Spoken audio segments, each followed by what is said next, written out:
we are streaming. Streaming.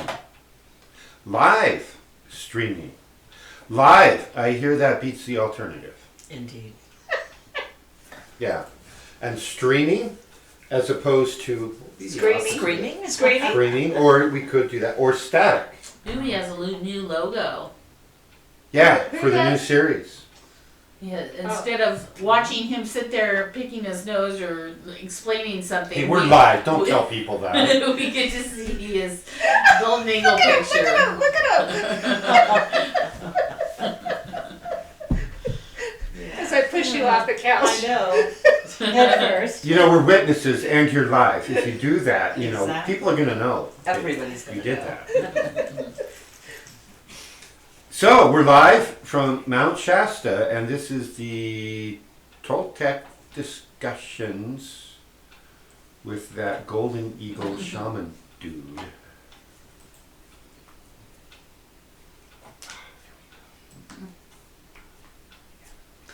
Okay, so we finished up our series on the tonal, or mastering the tonal, and you're all experts on that now. Right. So we're moving on. We're I'll shake upgrading. your heads. Yeah, you're upgrading.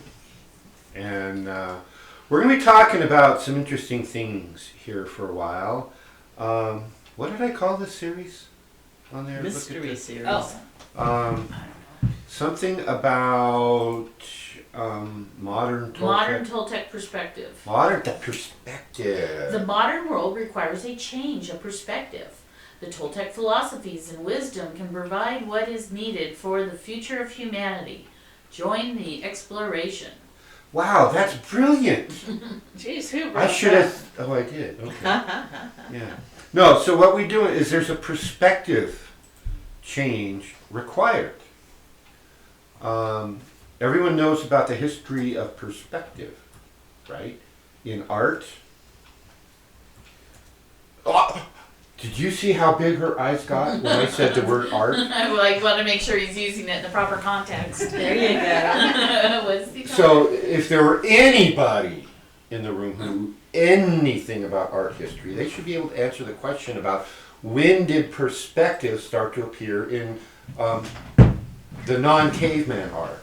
Because back in the caveman days, they had art nailed, let me tell you. And then we lost it, because that was the remnants of the previous civilization. Then we lost it, and then it took for seemingly forever to get past the stick figure stage. So when did perspective appear in art? And you have to put yourself on camera for that. I know. It requires 2 clicks.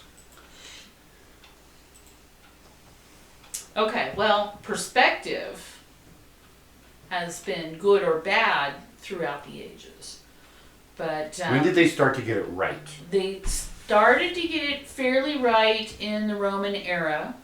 And then we had this thing called the Dark Age. And there's some things that they didn't have perfect. They didn't have the geometry behind it, so it was more of an empirical method. And it wasn't until the Renaissance, or the Age of Rebirth, of the classical era ideas and understandings. But those 2 eras are the high one. What's the approximate time frame? 12th century, 13th century, when was Well, it? early Renaissance is 1412. 1412, so that's the 15th century. Okay. Thank you. This is my resident art history expert, and she has those factoids in her head. Art history maiden. If you want someone to know how to build a spaceship in their head, call me. Just bring a big bucket of money, right? I can do that. But you want details about art history, you got to talk to my right brain. When somebody uses the word the Renaissance, your first question should be, Which one? which Renaissance? I knew And that. it began in Italy in the early 1400s. Right. So, okay, perspective means you have a different way of looking at something, right? It's a different point of view. And the different point of view we're referring to here is you.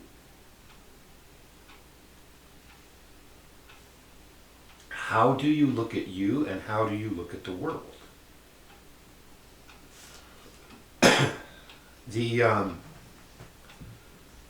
Throughout what's left of recorded history,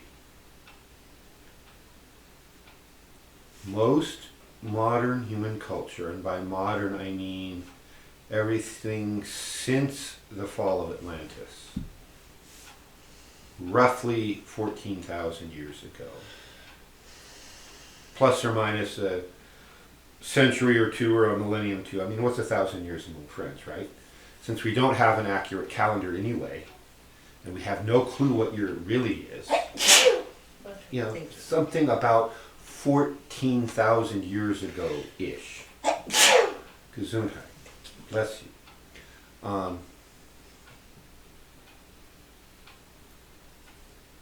So in the last 14,000 years, humanity has been victimized by one of the great lies of history. The great lie, do you know what it is? There's more than one, but if you get one I'm not referring to, you'll get at least a ding. But the great lie, remember, we're in the realm of perspective here. How do we view ourselves in the world? What is the great lie that you've all been sold? And that 99.99% of humanity has bought the lie, hook, line, and sinker, as the Earth expression goes. Now we are the center of the universe.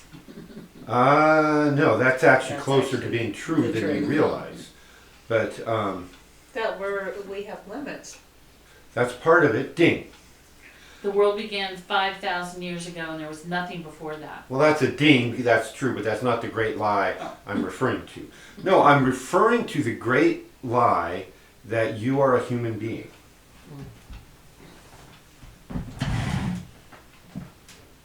You're not a human being. You're an eternal essence. And you're just going for a short ride in a human biological machine. And the terminology of a human being has convinced you that you are the machine.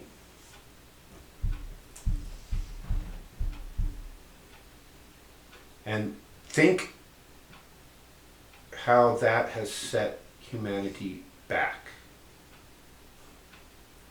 Yeah. The great lie has said, oh, we're smart mud that conspired to create sports cards in McDonald's restaurants. Now, hey, I'm all about Scottish food, okay? But McDonald's restaurants don't even qualify as food, let alone Scottish food. And anybody who's ever been to Scotland and has a real full Scottish breakfast would laugh at an eggamuffin. We wouldn't even feed our dog an eggamuffin. Right? So an eggamuffin is, and all the poisonous fast food out there, is something that smart mud might conspire to create because they didn't know any better. But the truth is,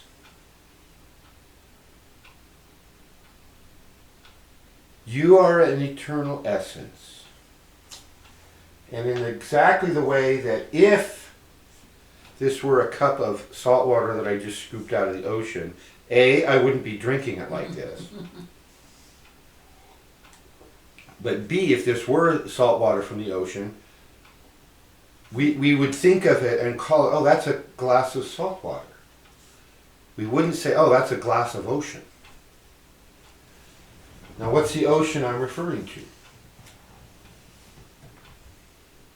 If you say Pacific Ocean or Atlantic, I'm going to throw my sharp objects at you. He's violent tonight. It's time to get more serious. Yeah, I'm getting violent.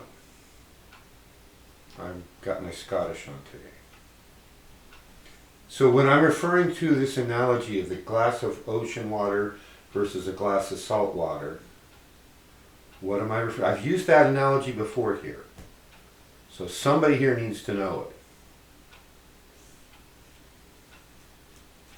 it. Your garden spark. Ding, ding, ding. You are a glass of God.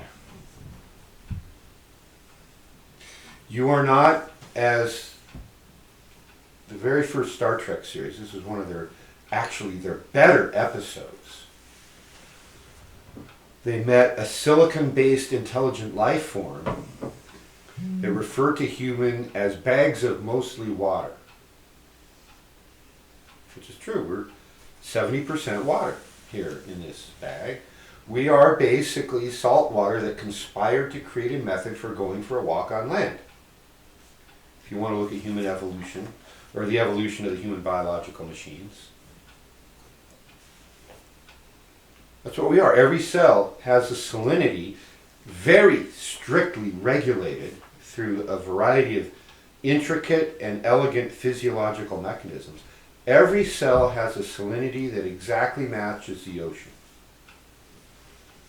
One of many reasons why we know life emerged from the oceans. It's a great cauldron for doing alchemical experiments, the ocean. So human, our consciousness, our eternal essence, part of us, it's a bag of God.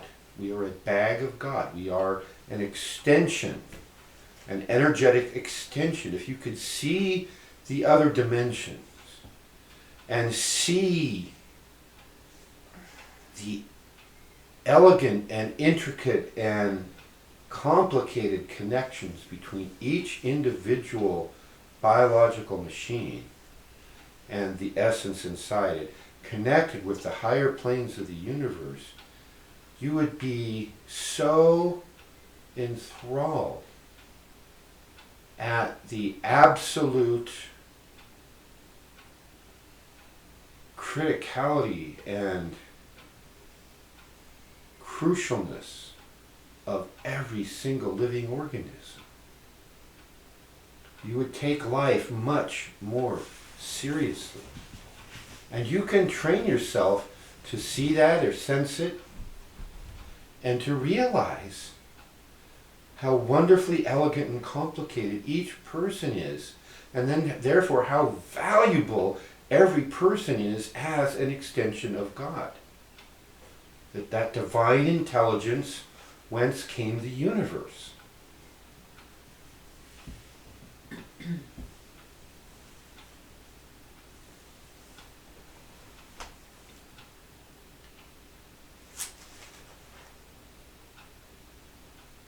So the great lie has resulted in you being cut off from all that.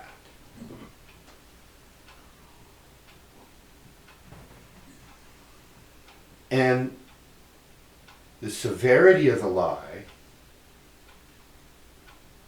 is getting stronger and more powerful and is being inculcated and spread by many, many more people. A huge percentage of the population is buying in. And we have now in our modern world, modern in quotes, because we're still nowhere near advanced as humanity was about 16,000 years ago, just before Atlantis blew its top.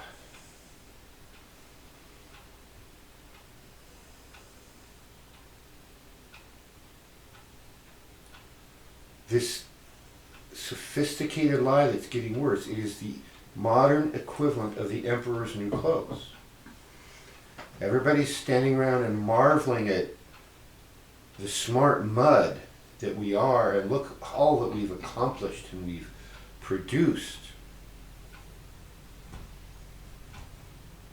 And they don't want you acknowledging our connection with God, that we are in fact an extension of God, and that the whole process of eternal essences occupying these biological machines that we call a human primate, they want you to think that you are nothing more than a slightly smarter than average human primate. Right? That's part of the lie. And when you look at the way this great lie has been packaged and sold with pretty bows and shiny baubles, ooh, shiny, ooh, shiny, look at that, pretty, ooh, pretty. Oh wait, what was I talking about?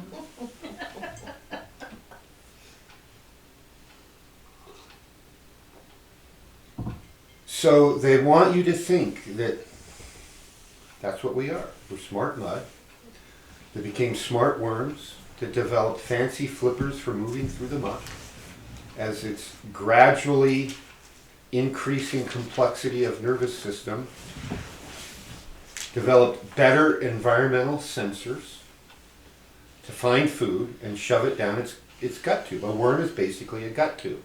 It exists to eat. Eat and reproduce. Sounds like the biological machines. Yeah. So then the smart worms developed flippers. Okay? And they were a little more efficient at moving through the muck. And the ones that had the biggest flippers first could move faster through the muck and started eating all the others. And so the ones that didn't get eaten in the first wave then developed ways of moving faster. And so you had this biological Cold War between different forms of smart worms with fancy flippers. And eventually some of them developed shells. And then they got really creative and had bendable shells. And then they got really creative and gave up their shells and put their skeleton inside. And then came the really crucial advance, which you don't get to answer, which was what? Thumbs. Yeah. Yes. Ding, ding, ding. Did she see me though? No. Oh. She figured it out. It's the opposable thumbs. It's why I can reach out here and grab my cup. It's why I can dig with a shovel and use tools. It's why I can make a forge and forge weapons. And why I don't need that big shell. I don't need poisonous, venomous fangs because I've made tools that are better. Right? The opposable thumb was the great thing. Once we got that, then it's just down to the nervous system. Everything I'm talking about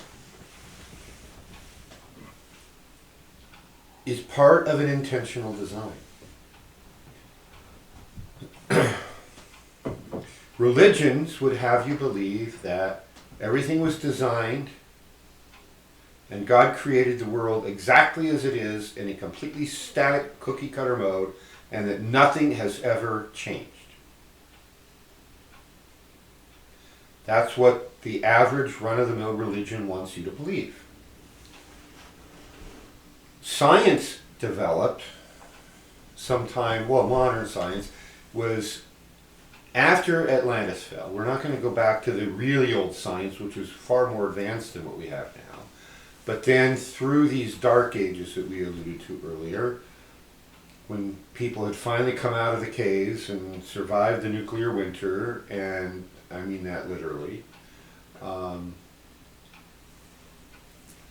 we were back learning, trying to regain the lost knowledge and just trying to learn how to investigate the universe. And those investigative methods are something that became known as the scientific method, which I won't quiz you on right now. Next week. The scientists have developed a rigorous, or what, let me just say this, what used to be a rigorous method of investigation that involved measurements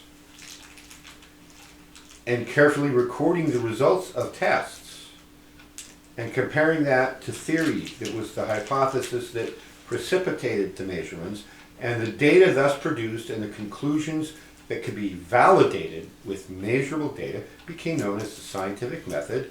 And science is now the new religion, especially once big corporations and big governments have bought off and paid scientists to come up with an answer that suits a political agenda but has no basis in scientific fact.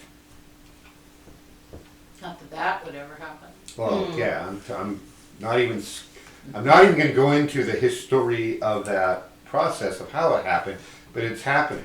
Big tobacco and vaccinations and free energy or the lack thereof are just three of the big ones that we're dealing with right now.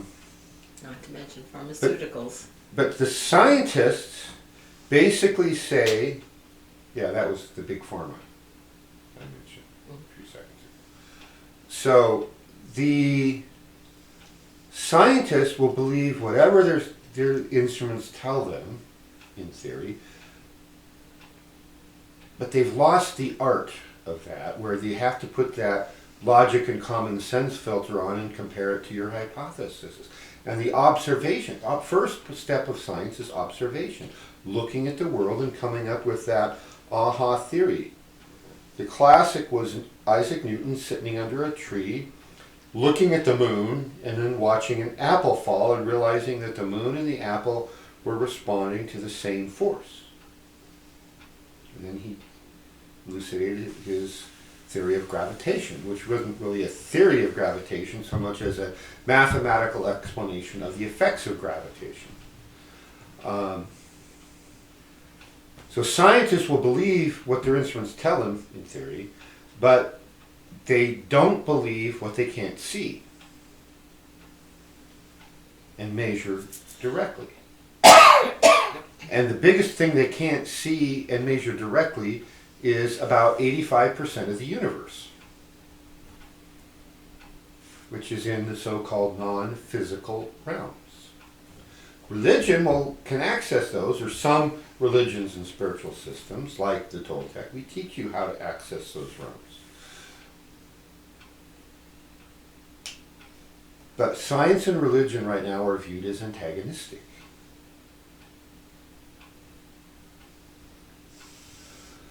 And that has created problems. It's all part of the big lie. Right? Part of the big lie is that religion doesn't go there and deal with the facts generated by science, and science doesn't deal with the facts generated when you look at the other part of the universe they don't look at. So we've been sold this lie that's intended to keep us from regaining the knowledge of our true nature.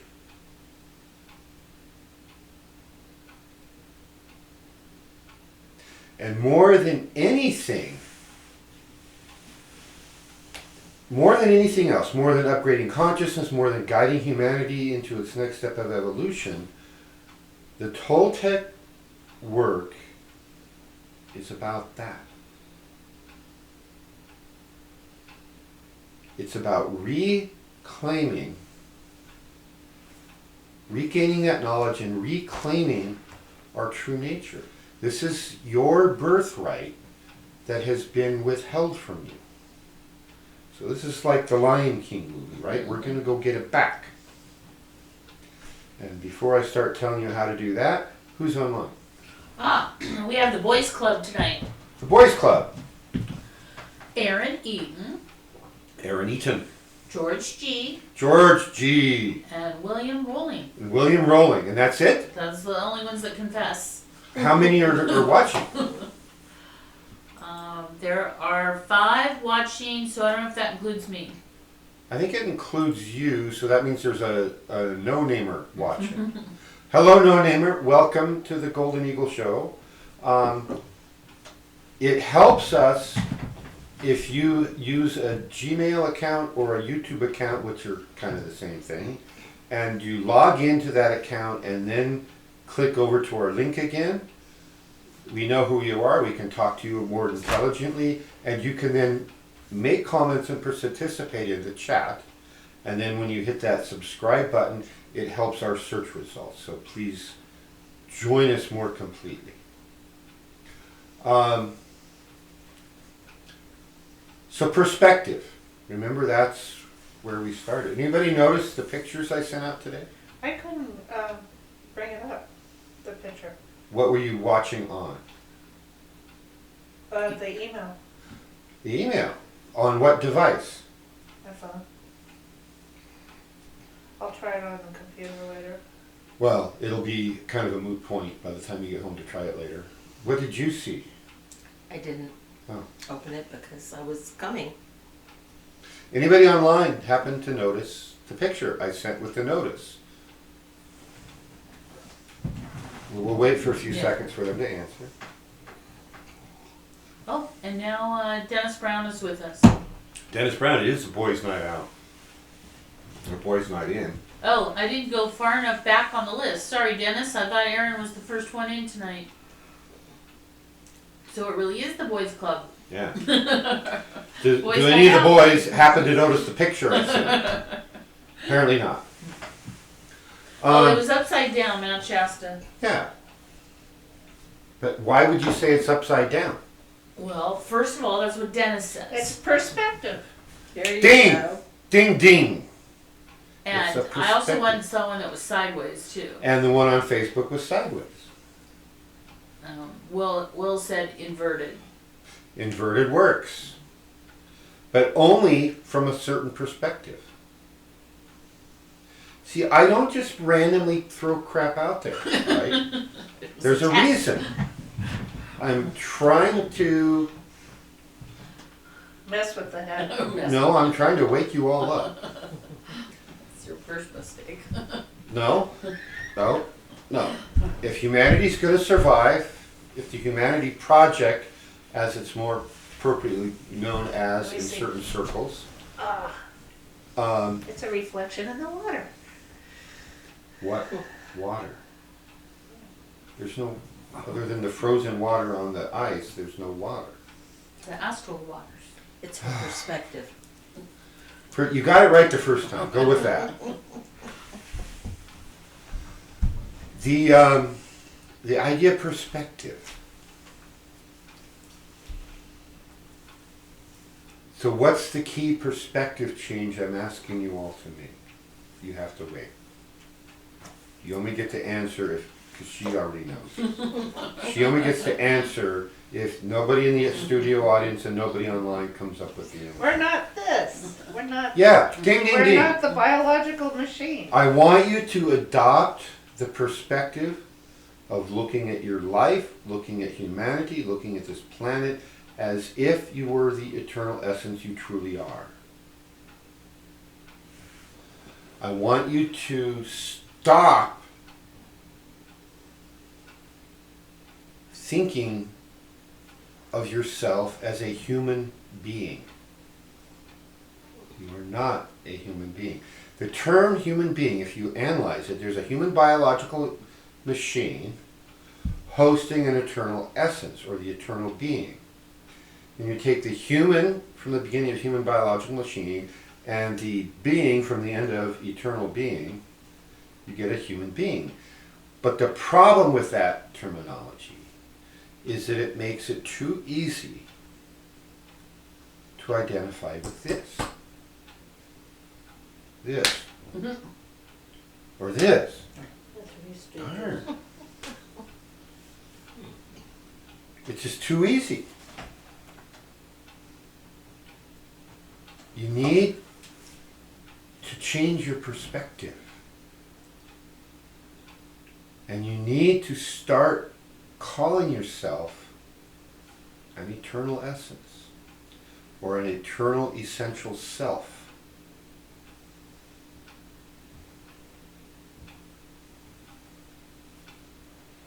This is just the sports car you're driving around in. Or in my case, the tank.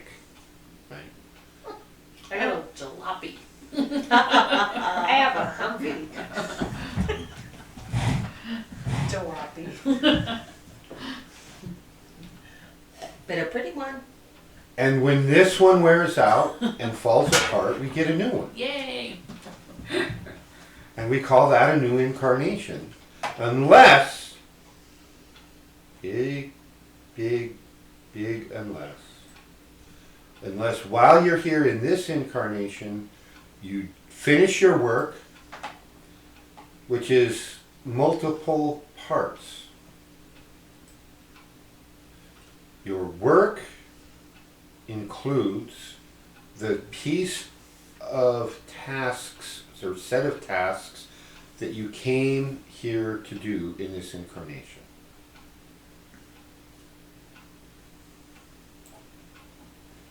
You came here to do a job.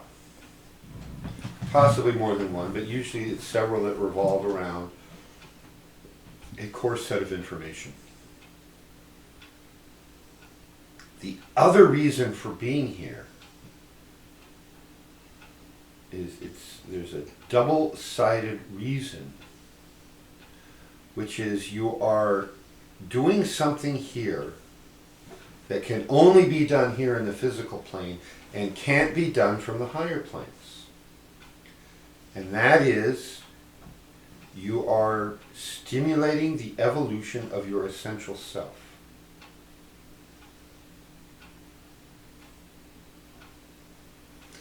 The essential self requires the voltage difference, to drive the circuit between the physical plane and the higher plane where our essential self dwells. If we're all at the same voltage, nothing happens. Voltage equals current times resistance. Okay, basic physics. High school freshmen learn that equation. I can't tell you the number of times I started pulling hair out when my college physics students. Put your fans farther down. You're putting them in front of your face. This is blocking my face right here? Well, I've already lowered them, Okay. but Well, okay, thank you. If the voltages are at the same difference, voltage equals current times resistance. If the voltage is the same in a circuit, then the voltage difference between point A and point B means there's zero current, nothing happens. We need that current to drive our evolution.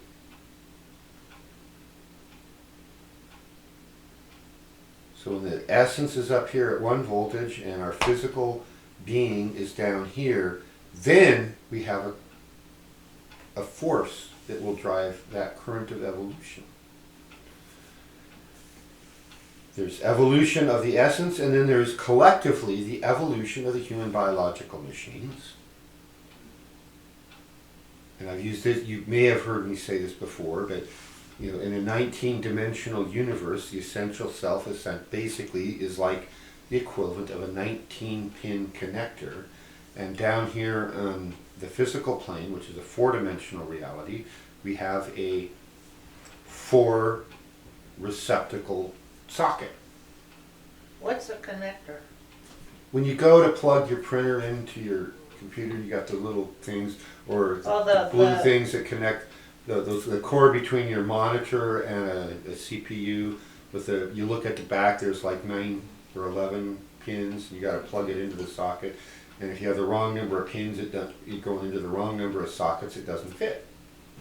So we have a 19-pin or a 19-dimensional essence we're trying to plug into a 4-dimensional physical machine. Which means not everything and not every ability of the essential self can manifest in our physical bodies right now. So one answer is modify the essential self to package everything different to fit down here. And the other answer is let's modify through a process known as alchemical evolution. Let's modify the essential self.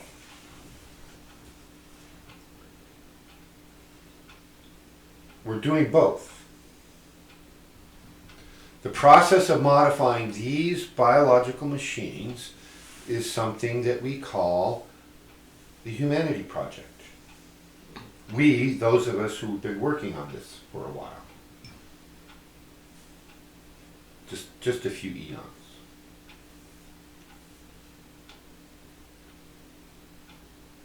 This is why every incarnation is so important.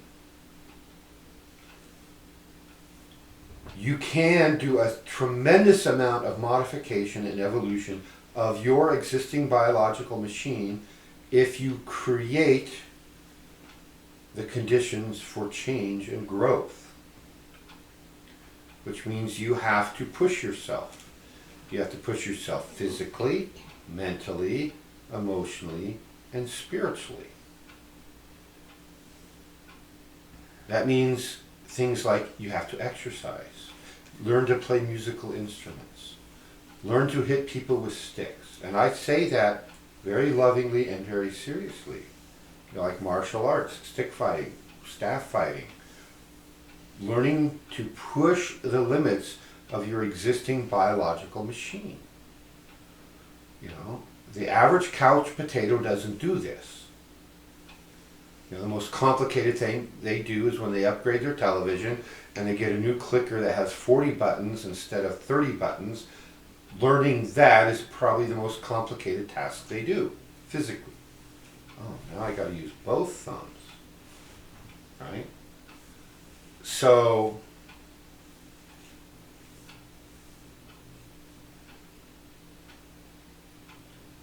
we have to push ourselves mentally. We have to learn new tasks. We have to read. Reading is uploading new software. And if we do it often enough, it becomes firmware. It becomes hardwired. We sometimes refer to part of that as muscle memory. So when you learn to play baseball and throw the pitch, it's muscle memory. When you learn to go bowling,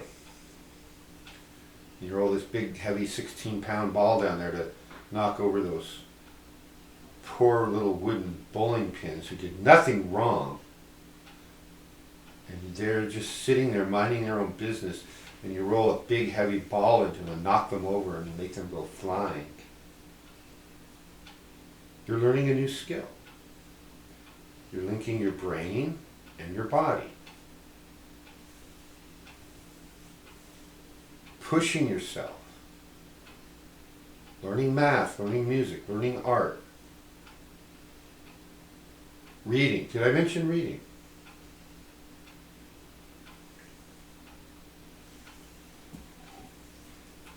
Every new neural pathway is another link to your higher bodies.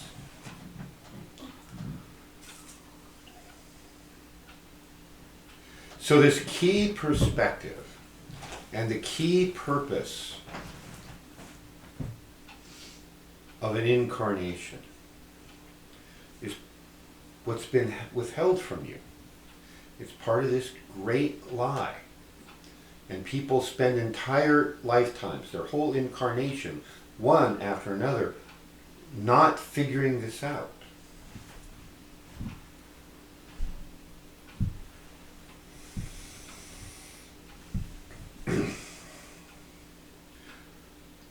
So we've been watching this for a while.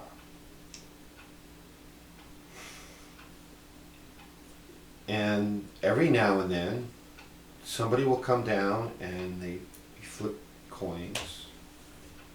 Say, okay, who's going to go down and give this message? Ah, ha, ha, Buddha, you lost. You're down there this time. Yeah, I'll go down this time, Jesus, but you're going down next time.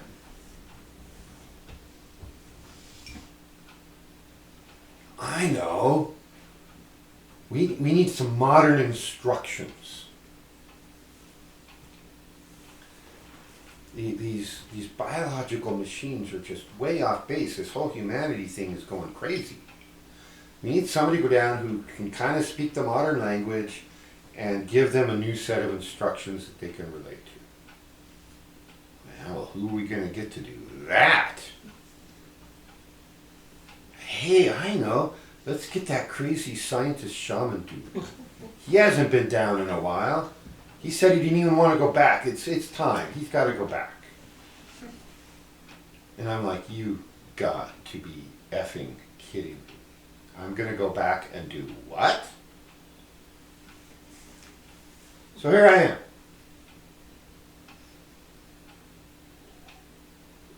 I'm here to deliver a set of instructions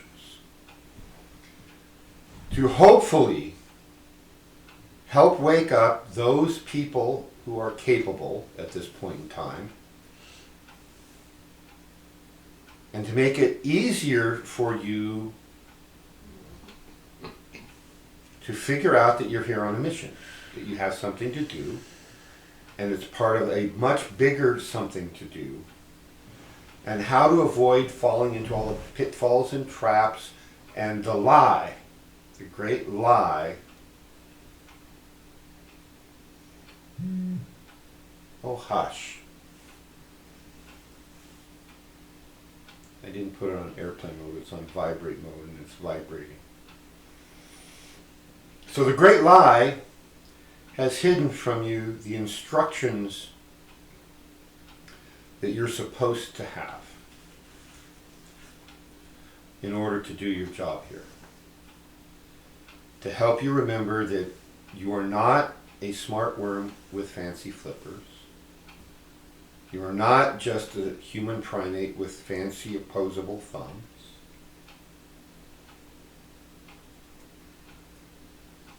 It's pretty cool. Look at everything it does.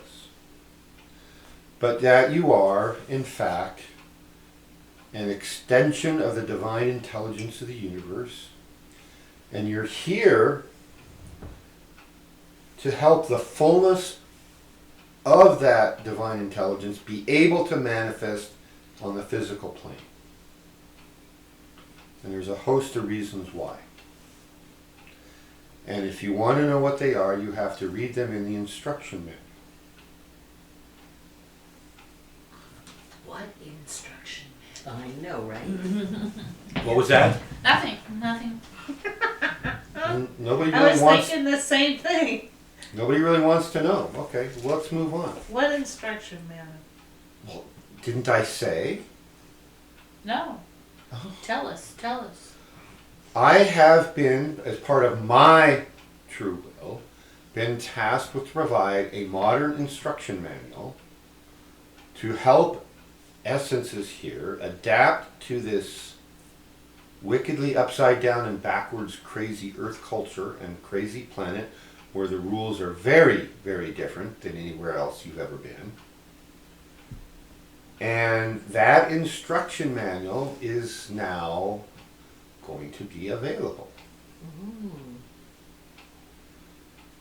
We are starting as of today on the website. There is a link for the pre-publication sale. There's a special price to get an autographed copy of the instructions. The title of the instruction manual is The Handbook for the Recently Incarnated. So you go to ToltecShamanicarts.org, and I think the link across the top says the handbook. A little description of it, and a click to buy here. Right? And then you have to fill out a form, because I have to know where to send it. So this is a special deal that'll probably only run to the end of April. We're hoping to have it published somewhere around the third week of April. So the handbook for the recently incarnated is the modern set of instructions I have been tasked to deliver to humanity at this point in time. And when you read it, if you follow the instructions, you'll be much more successful at finding and fulfilling your true purpose and stimulating the evolution of your essential self as well as your biological machine, And so what's important about the group of humanity as a whole is by everybody doing this, we speed up the process of the evolution of the human biological machine component of this elegant partnership. And we speed up the evolution of the essential self.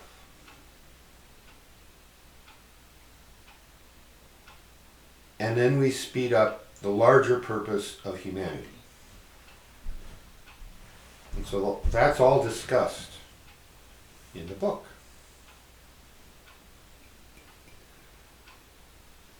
So what this means is, I've been working on this, I finished, I don't remember exactly when I finished, I've been choreographing and organizing and editing and creating the cover art. And that's all done. So now we're ready to move into publication when we hit a certain critical mass of the pre-release sales. And one of the big lessons from this handbook, these instructions, is to disconnect yourself from the lie. And that requires you to change your perspective.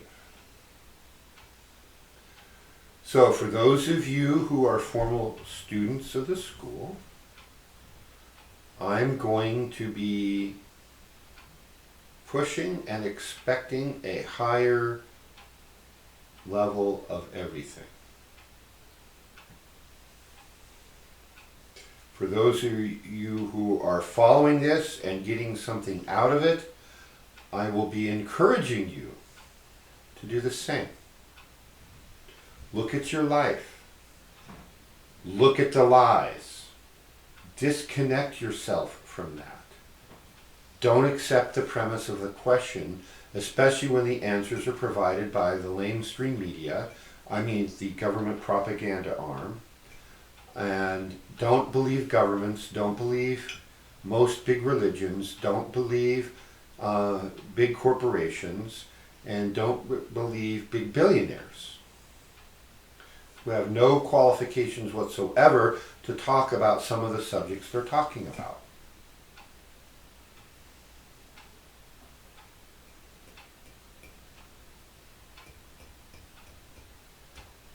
There's a truth to be had.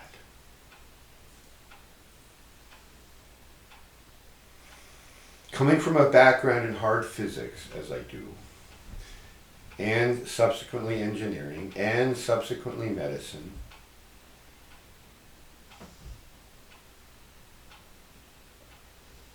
the laws of physics don't lie. You may not like what they say, but they don't lie.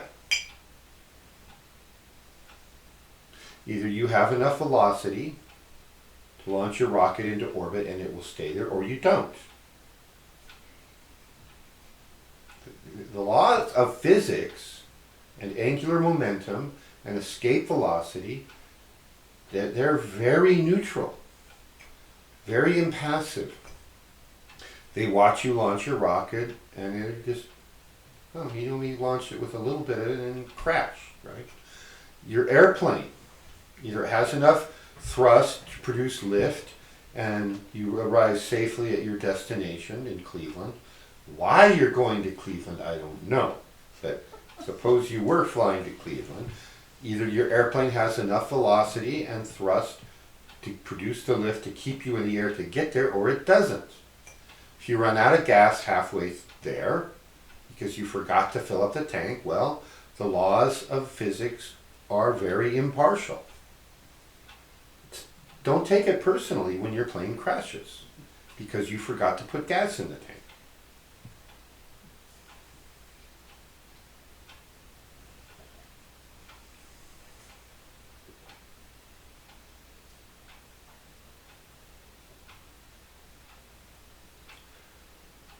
The great lies that are being propagated aren't being done for your benefit. There are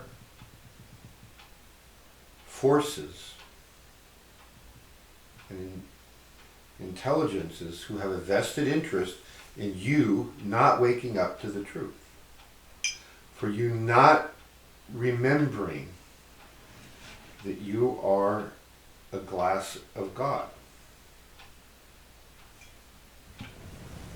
Let me grab the glass. Better, a glass of God.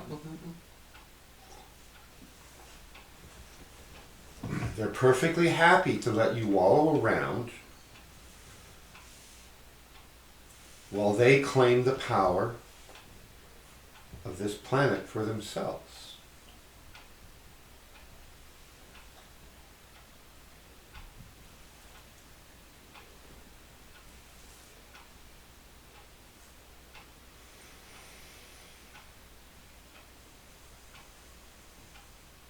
This perspective change, I'm telling you that you all need to make.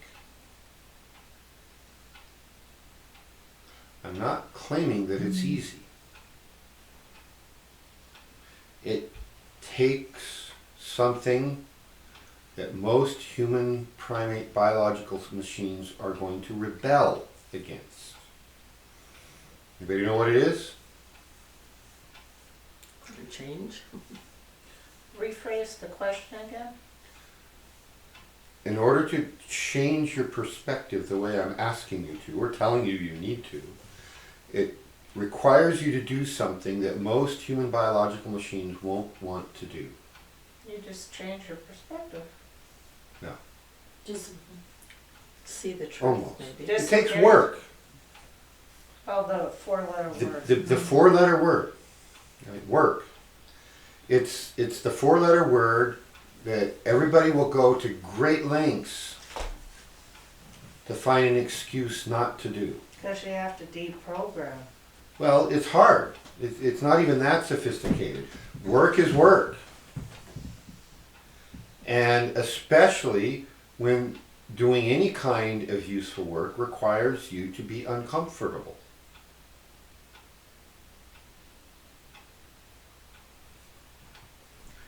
It seems like there's other ways to look at this. I mean, it sounds like, oh, I have to work and I have to do these things and I gotta make myself do it, and that seems like a really kind of defeatist way of looking at it. Anything that we set our sights to that we want, we're gonna have to work at it.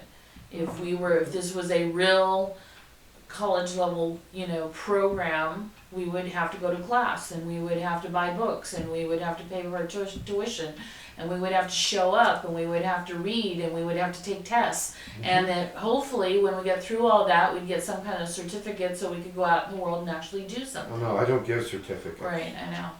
So the thing about it is that, okay, so you want to run a marathon or you want to, whatever you want to do, you're going to have to work at it or train or put Right. in Or pay that. your rent. Yeah. Anything. So it just seems like in our society we have developed this resistance to the word work, Right. and it doesn't have to be that Right. oppressive It's part thing. of that resistance you're describing is part of the lie, right? People are being programmed to shy away from work. Oh no, we don't want to do that. That's work. Oh yeah, you're right. Let's not work. Also, part of it is that we've made ourselves small as biological machines. Yeah. And that,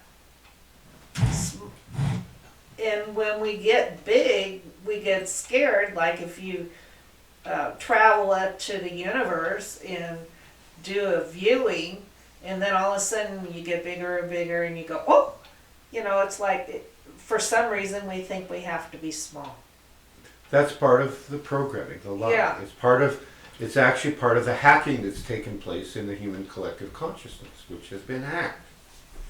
And it's up to us to work our way out of it. Yeah, there's another comment over here. Well, I think that the hack is true, and it's also an excuse for us to not do our work. Right. So the thing about it is what we're really talking about, going back to the college university analogy, is, we do have a teacher, we have an outline of and guidance on this path, but it is a self-disciplinary program.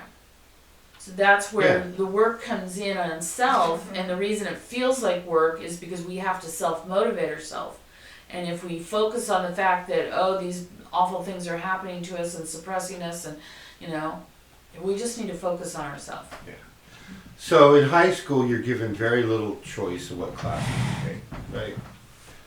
You got to take, you know, it's like once a quarter or maybe halfway through, then you get to start adding a few electives here and there. When you get to college, there's a lot more options, right? You're going to pick your major. Within the major, you're going to pick some classes, but you know the structure is there. You got to show up. You got to do this. You got to get graduate school. Very different. You know, I'm one of those rare individuals who was stupid enough to go through 3 graduate programs. Not 1, not 2, but 3. Because A, I can't figure out what I want to be when I grow up, and C, I didn't learn after 1 that like that was enough, right? So you go to graduate school and it's all on you. The teachers don't care if you show up to class or not. Hopefully you find out when the test is, and when you go up and you show up to take your test, that you know the right material, that you pass. But they don't care. You know, when I was teaching college physics, I used to tell students, no, I don't get mad. I give final grades. Why should I get mad? You want to show up, you want to do homework, doesn't matter to me. I can type an A as easily as I can type an F. Right? That's the way graduate professors think. And that's not the way the average community college professor interacts with students, but, you know, I did. Because it's like, welcome to the cold, cruel world, kids. And they're like, oh. But every one of them went on and probably came out of that class better if they stuck it through. Because I called it the way it was. Right? So in life, in the Toltec school, in any kind of esoteric spiritual path, the work of a spiritual path, a higher spiritual path of an esoteric school, no matter what initials you put after when you get your degree, and we don't have them in the Toltec path. But the equivalent of that is mastery of a certain set of skills and the attainment of a certain set of knowledge, and most importantly, the attainment of a certain perspective. So however you get there is fair game, right? The work of the esoteric school is to make that process the most straightforward possible for you to make that perspective change, for you to re-identify with your essential self and to attain that perspective. It's a part of what we mean when we say to be in the world but not of it. We're observing. We observe the world. Yes, I'm in this human biological machine, but I'm not the machine. That's like going for a drive in your car and suddenly I think, oh, I am the car. That would be ridiculous. But yet here we are in our biological machines, and the vast majority of people on the planet right now are identifying, oh, I am the machine. No, you're not. Stop it. Wake up. You are an eternal essence. You are a cup of God. So wake up and act like it. And so that's what I'm encouraging all of you who are watching to do. And those of you who are students, that's what I'm going to be requiring you to do.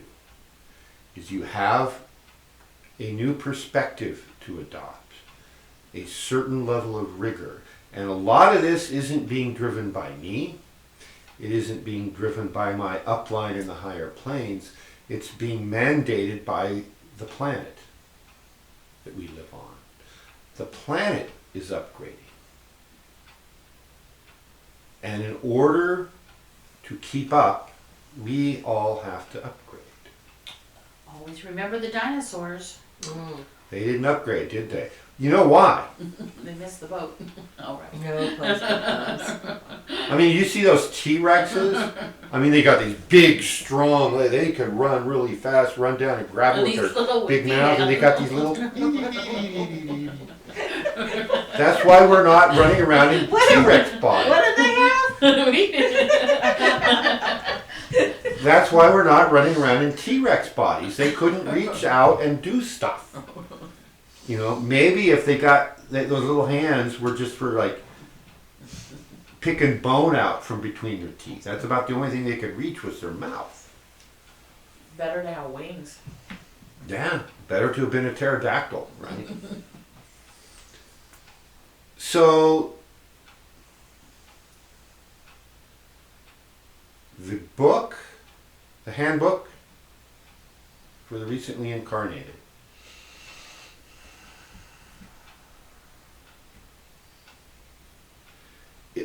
is a set of instructions. Ideally, in the future, everyone is supposed to receive a copy of that on their 8th birthday. The fact that it wasn't available on your 8th birthday, for those of you who are watching who are over the age of 8, I blame the bureaucracy, the interdimensional bureaucracy, because I didn't even get the notice to write this book until late last year. Well, serenity's in luck. Right. Serenity's in luck. Yeah.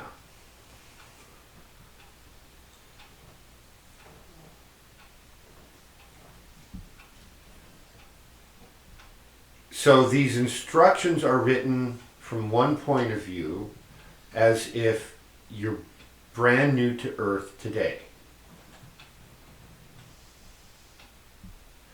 And unless you're already working in esoteric school,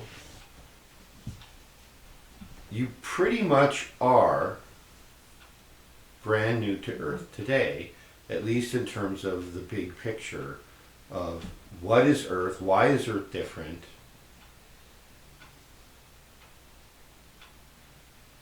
what are you doing here? Why humanity? What is this whole humanity thing about?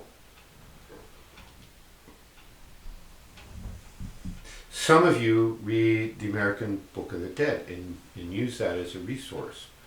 And for those who don't, what the American Book of the Dead, or the ABD as we lovingly refer to it, is a modern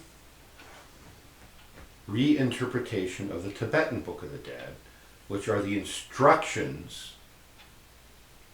for how to live your life, and in particular how to die, so that you, in your between lives state, before your next incarnation, you position yourself to be most successful. So there's a lot of, in the esoteric circles, a lot of that going around. Recognition that we are on a karmic cycle of rebirth, and so how do we keep upscaling so someday, hopefully, we can jump off that roller coaster until somebody talks us into jumping back on, at least for one spin around.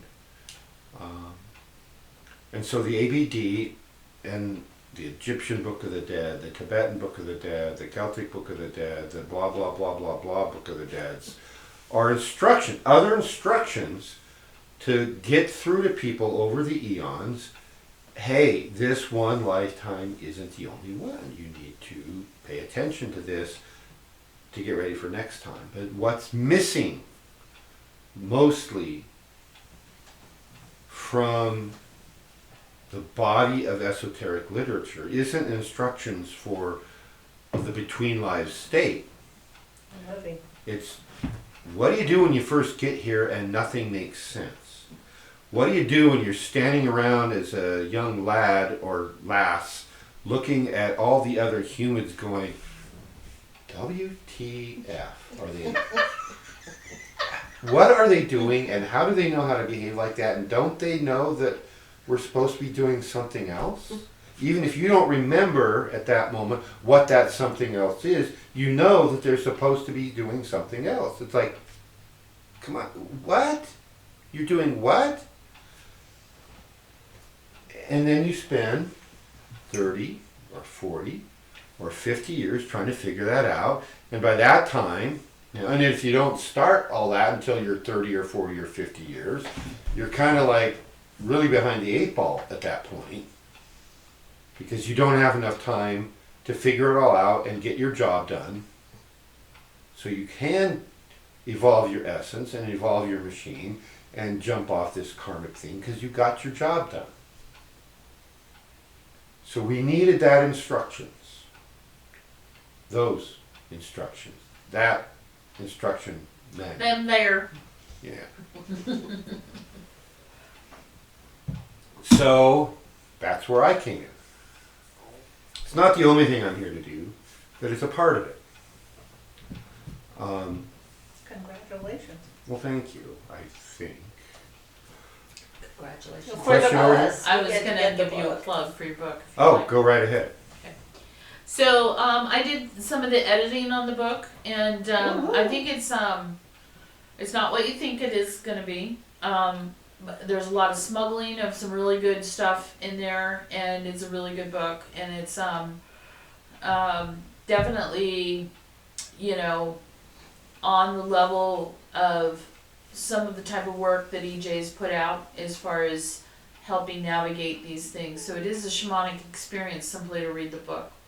Okay. And a lot of the, you know, the sacred documents that have come down to us with a plan to try to understand, it's from a bottom view. We're looking at the bottom and trying to figure out some esoteric thing that may or may not be up there.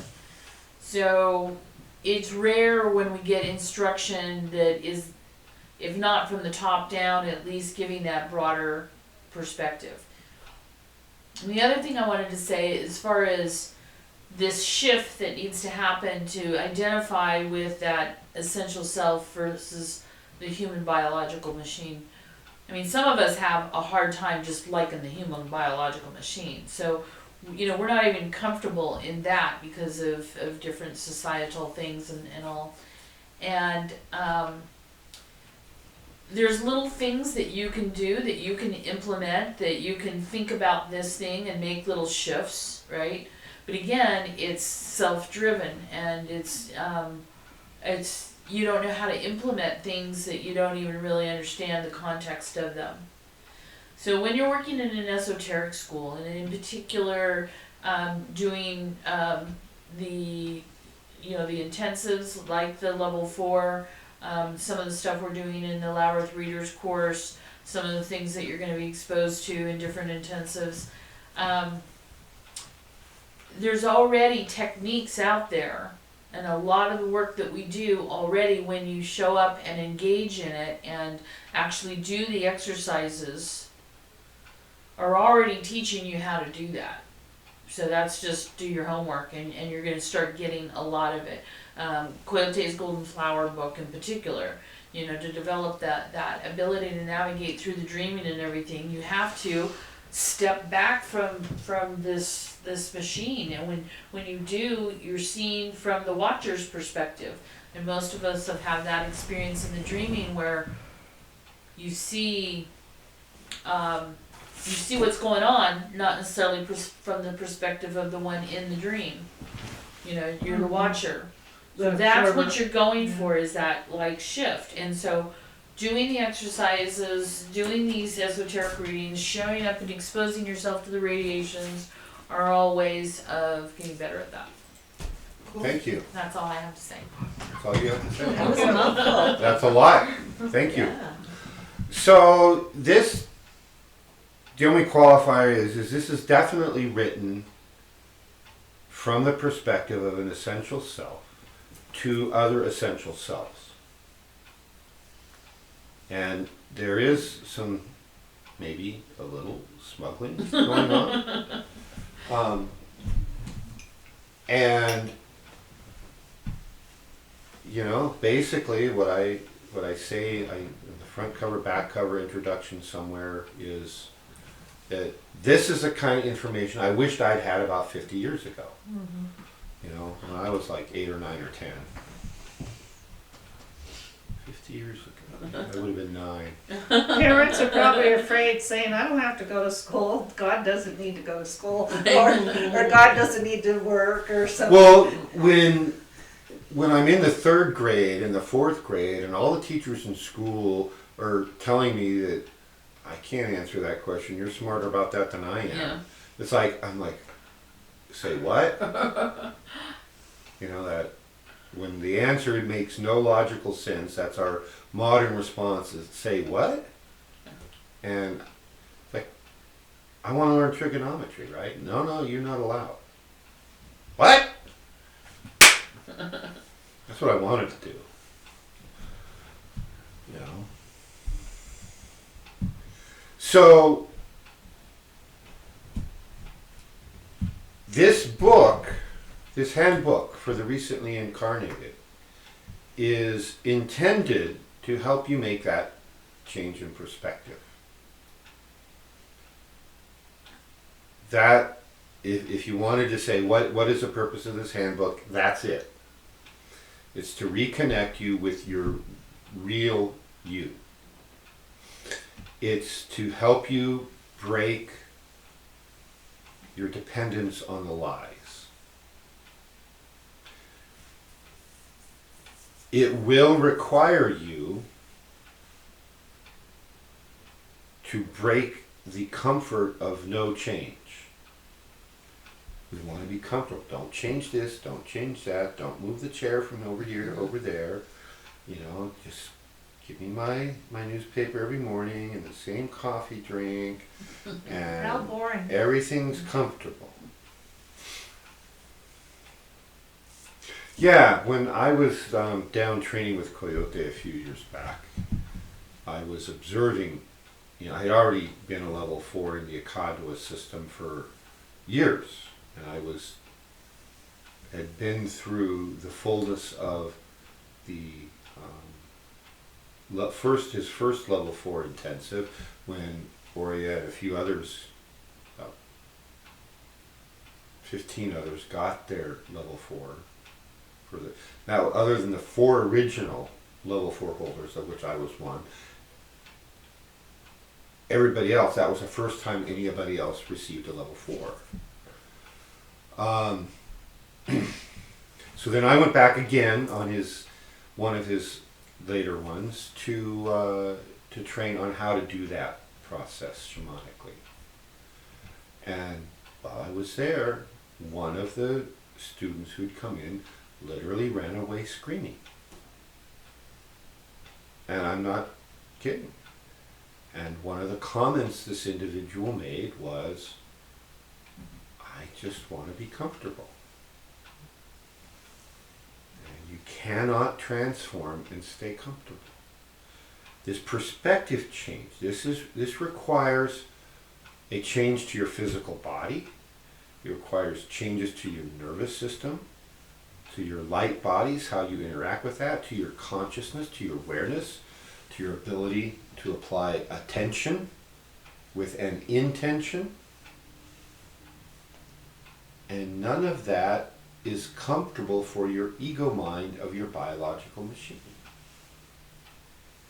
The future of humanity requires discomfort. And anybody who tells you that you can attain anything spiritually and stay comfortable is either sadly deluded themselves, or they are deliberately trying to mislead you. As your students, so we do this, or move toward it. Yeah.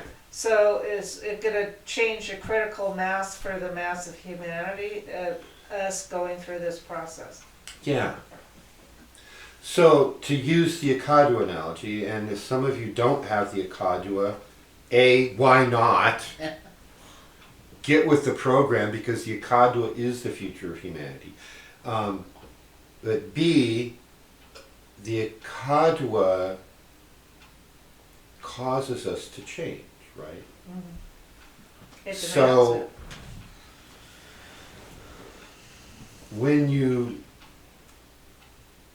when a small group of us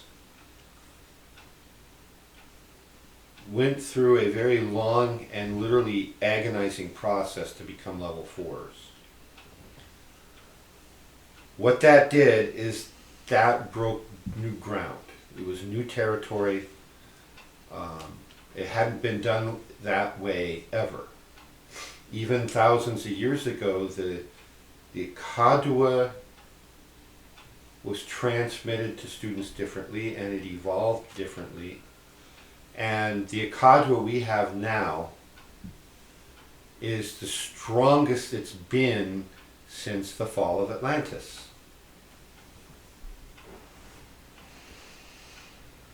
By watching the 4 of us who went through that go through it, our teacher Coyote was able to watch and observe and devise a much safer method of bringing others to the level 4 that was safer for their mind and their consciousness, and safer and required a lot less physical agony. So this perspective change that I'm informing you is required is going to be the same. Every one of us who succeeds in doing that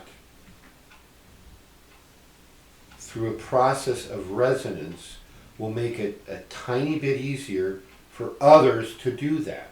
And then it will expand exponentially, not just geometrically. On a bell curve? No, Sorry. exponentially. It's a different math curve. Bell curve is one thing, exponent is another. So, exponent is going up asymptotically. So, yeah, if we do this, if you do it, you do it, you do it, you do it, you do it, and all of you watching do it, then it makes it just a little bit more easy for others to do it. You know, if every 100 people who read this book, I get 10 who try,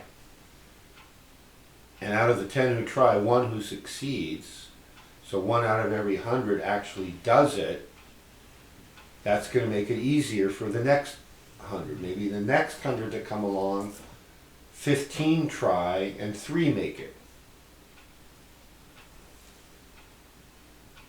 And the next time more and more and more.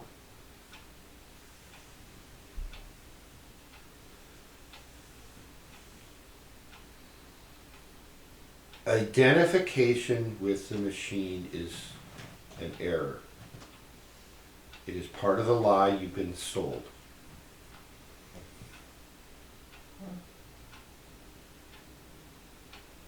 So somebody, you've been lugging around in your backpack your entire life this lie that you bought.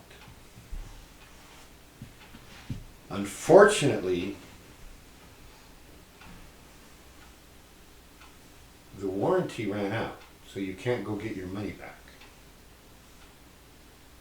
But you don't have to keep carrying this thing around. Reach in your back and say, oh, that was the lie. Well, if we lose that attachment to the biological machine, then Well, that's the wrong answer. well, not attachment, but if we don't identify with the biological machine, Right. You recognize that this is a tool. right? That reincarnation back here is going to be less of an attraction to come back and Yes and no. Okay.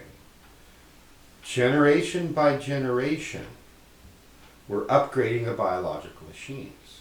Coming back into this world with a biological machine that has no more capabilities than we have now, there's no attraction to that, especially if you don't do your homework, and you never study the American Book of the Dead, which is, of all the books of the dead out there, it's the only one that makes sense for modern culture, because I don't know what the green-eyed, blue-horned monster is in Tibetan lore.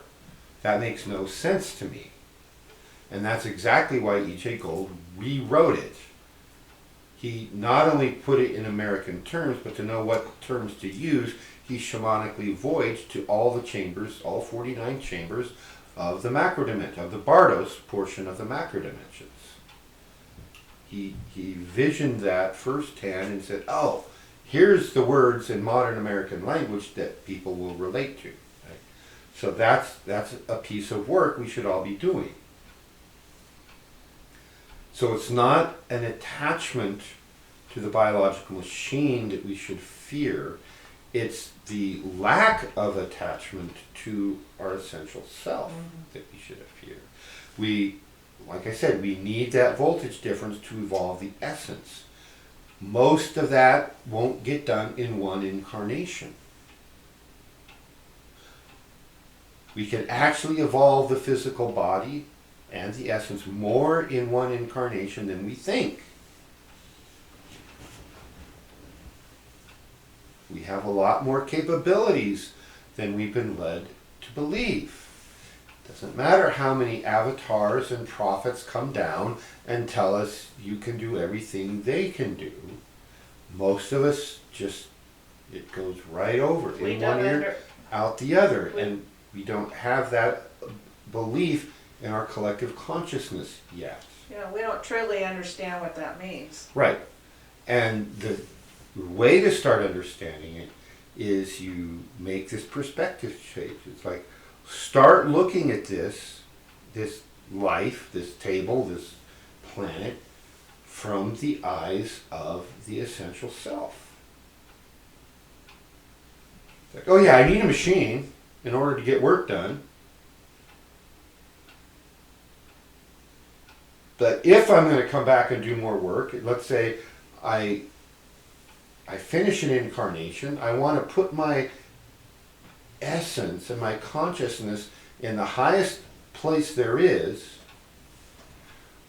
where I have time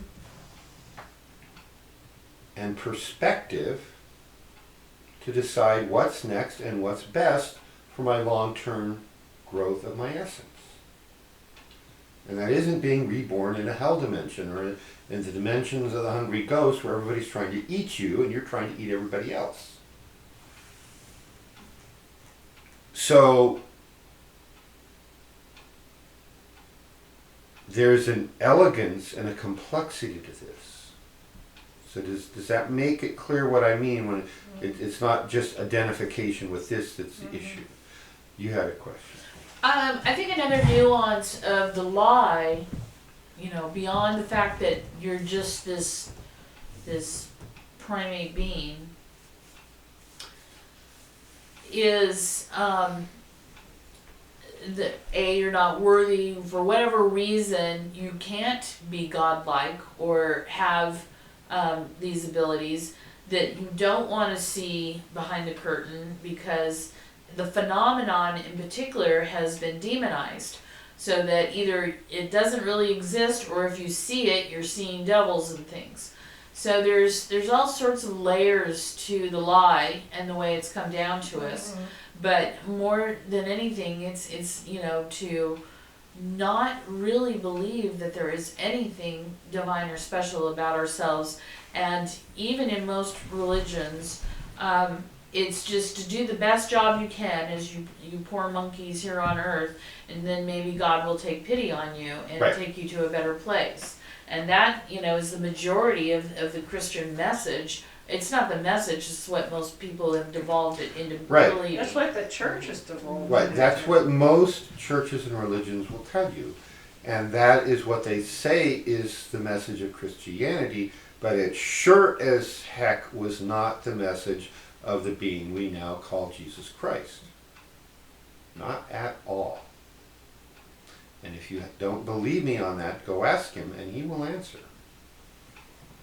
And I don't just mean someday you'll find the right book and read something that speaks to you. I mean, like any ascended being, if you ask, it will be given you. And if you want to talk to Christ or God or Mother Mary or whomever, go do it. And learning to access your higher planes of consciousness makes all of that possible.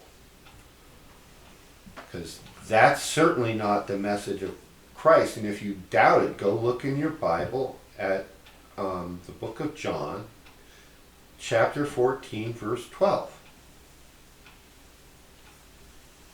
And if you happen to have a red letter edition of a Bible where everything that was said by Christ or attributed to him as him having said it is printed in red ink. And John 14:12 is one of those in red ink. So go read it. I'm not going to read it for you. I've read it. I believe it. Any other comments online? Well, I just put it out there if they had questions. I thought I was clear down at the bottom, but apparently there had been a few comments. Probably when you announced your book, Will says that it sounds like a Beetlejuice reference. I know, right? That's true. Beetlejuice has a book in it called The Handbook for the Recently Deceased.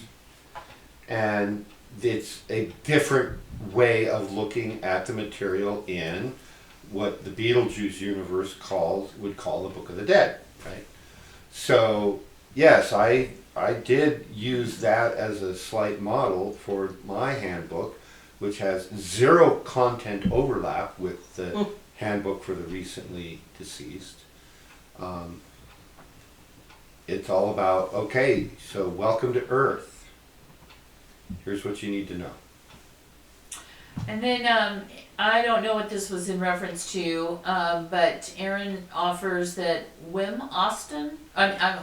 Hof teaches physics and spiritual advancement through being comfortable with the uncomfortable through cold exposure. There is a change that happens in the brain when you focus and relax in pain. Look at Wim Austin, the Iceman. Jot that down for me Okay. for later. So Can you read that again, please? Hang on.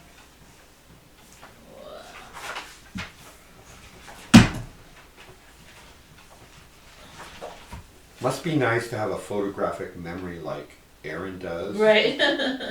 I have great respect for that. I mean, he has a photographic memory, and he's like a speed reader.